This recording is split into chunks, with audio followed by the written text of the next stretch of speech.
Yo, what's up?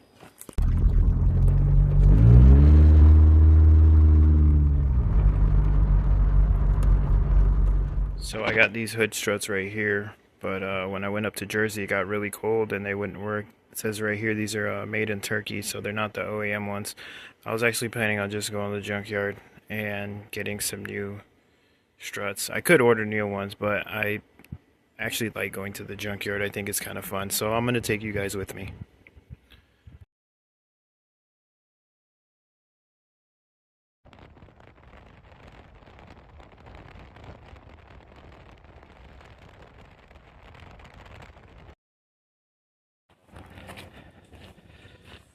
So we're here at the junkyard. They got a sale tomorrow on motors, and unfortunately I'm not going to be able to take it because it looks like the timing belt snapped. Probably bent all the valves. Yeah, I don't want to risk it. I'll just go find another one.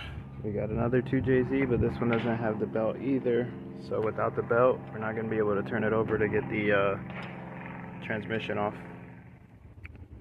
So this one right here does have the belt, so this would probably be the best candidate for the swap. But not a good candidate, just the best candidate. So we're gonna have a purple one over here that looks pretty cool, but it looks like it's been here for a while. Oh, you can see it already. This is a beautiful color.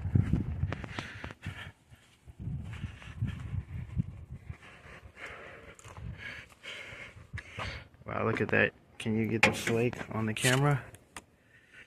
No, this thing needs to be washed. And this one does have the belt on it. This might be an okay candidate. I feel more comfortable pulling a motor if it's like crashed. You don't want to pull a motor. That might be it. That might be the reason. You don't want to pull the motor on a car that has a perfect body. Dang, I need that door.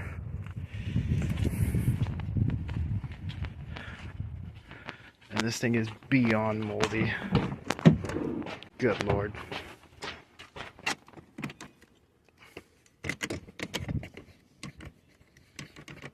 I was gonna take one of these because I think mine's is going out, but honestly I don't think I want this one. Just because of all this mold and nonsense, I don't want to bring that into my family car. Beautiful car though. Alright, so this is going to be the last Lexus here. There's only a couple, unfortunately. Let's see if I can find it.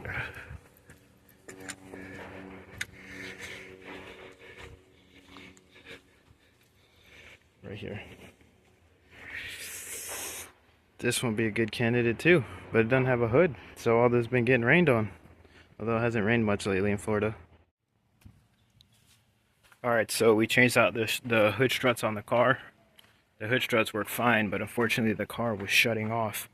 I got a code for P1300. I looked it up, it's the coil pack, so I started doing some inspecting, and you can see that the wires right here are all cut, and a lot of these coil packs right here, the connectors on them are just toast. A lot of these wires are exposed and connected to each other. I did some more research online, and it looks like this is a common issue. Yeah, look at that. It looks like it's a common issue with these motors. So what I'm gonna do is, I got some more coil packs, but I was actually thinking about using the same ones. I got extra ones, and I was going to replace all the connectors. So this is a wasted spark system, so it's one coil, or three coils, three spark plugs. There's one more on the table, and then I was going to do the valve cover gasket because you can see the valve cover is leaking. The valve cover gasket is leaking, and if I'm not mistaken, I believe that the cam seals are leaking too, but we're not going to do that today. We're just going to do the valve covers and the coil pack. The new coil pack connectors are supposed to look like.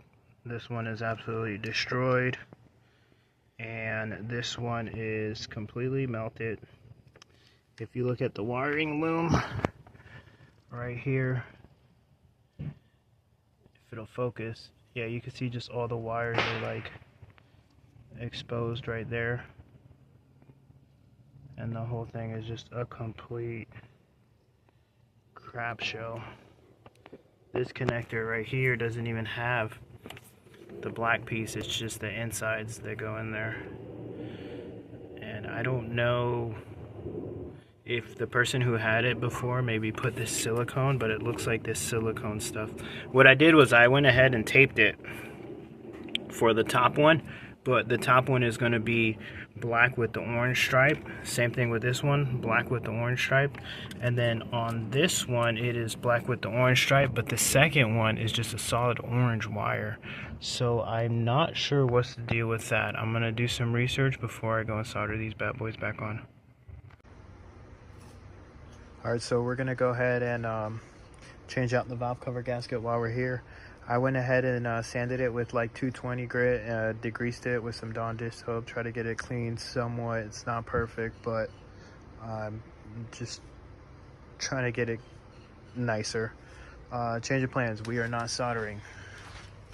We are using crimp connectors. If it's getting too hot and it's melting the coil pack harness, it's definitely going to melt that solder. So I got some 18 gauge wire, and I got the coil packs installed again. I cleaned up all this little valley. It was full of oil and just a lot of dirt and stuff from the last 26 years, but it looks 100 times better now. Put the coil packs back on there, and let's keep it rocking. Alright, so I went ahead and just marked the tops and the bottoms. That's the first coil pack. I got 2 more to go. It's a wasted spark system, so we have 3 coil packs and 3 spark plugs.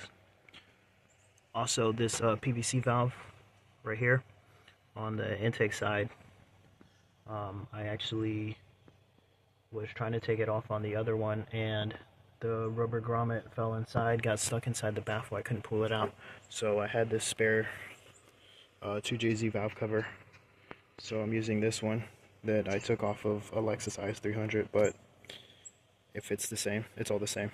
So I'll do these 2 more and just get back to work. Alright, so we got the harness all crimped up, and I got some of that little heat shielding type thing to go over it. So I wish I had some black electrical tape, but I don't, so this is what it's gonna be. We got the car back up and running. We don't have a check engine light down here, so I think we should be good to go. If you guys are having the same problem with your Lexus GS300, IS300, or SC300, whatever, Supra, you guys can totally do this yourselves. Alright, you guys got this. It's not that difficult. So if you guys like this, consider subscribing. If not, I'll see you guys on the next one.